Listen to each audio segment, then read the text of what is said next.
Nazdar lidi, tady má postižený kamarádi a jdeme na něco koukat. Ten debil. Pojď se, obličej. Debil. Postiž. A ty si to postiž. Bude. Já jsem to natočil, aby jsme tady dali sex. Ty pejčo, kokot. A byl Hitler. Pojď bitku, dáme Clash of the Stars. Okay. Jo? No pojď, dělej. Počkej, běž na místo. Okay. Co, dostáváš?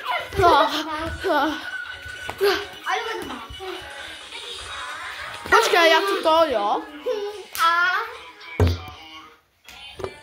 To piči. Tak já musím natočit takhle, pojď.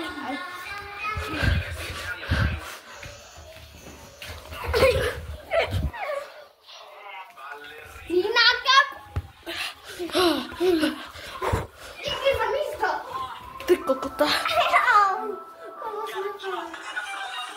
Wow. Co brečíš?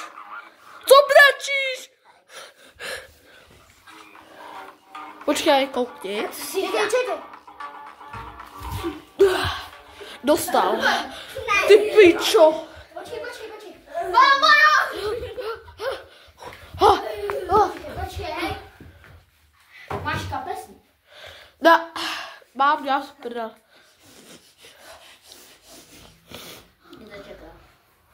Wow. Ale z ničeho nic. Budu mít test. Hej, mě teče krev, já jsem nabral. Hej, mě teče krev, já jsem nabral. Hej, mě teče krev. Proč jsem ti dal takhle? Mě teče krev.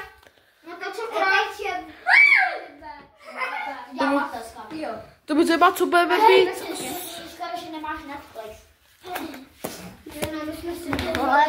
Dostaneš a budeš v nemocnici. Hej, víte, že já nevím, jestli jste to viděli. Kamu to je takový dobrý horor. No. Dej to se na to. Ne, to fakt tam bylo, takhle. Přestaň nebo dostaneš. Vátek. Označujte králíka. Přestaň nebo ti dám do břicha, fakt, ale. Čumce nejc creepy, krvavé rudé nebe. Já už to dokoukal celý a taká to je creepy. Počkej, to jsou lidi, prostě teroristi, kteří přepadli letadlo. A čuráku. Ale ne, uchylové. Ty pičo, to je strašně dobrý. A máma, ona je upírka, to je ta máma. Co děláš, chlapa? A ona je upírka. Ne! Ale já už to dokoukám celý. Ale vy na mě všichni šáte. Můžete Jo. No to je creepy, kámo. To jsou ty teroristi. Ale hej! Ale ty chubu! Tak to řekni normálně. Kámo, nemusíte jít špát. Tak jo, prank. To řekni normálně, já nejsem se tady zapíštíš, ne to bych barám. Tak, prank se povedlo, to nebyl ani prank, to je jedno.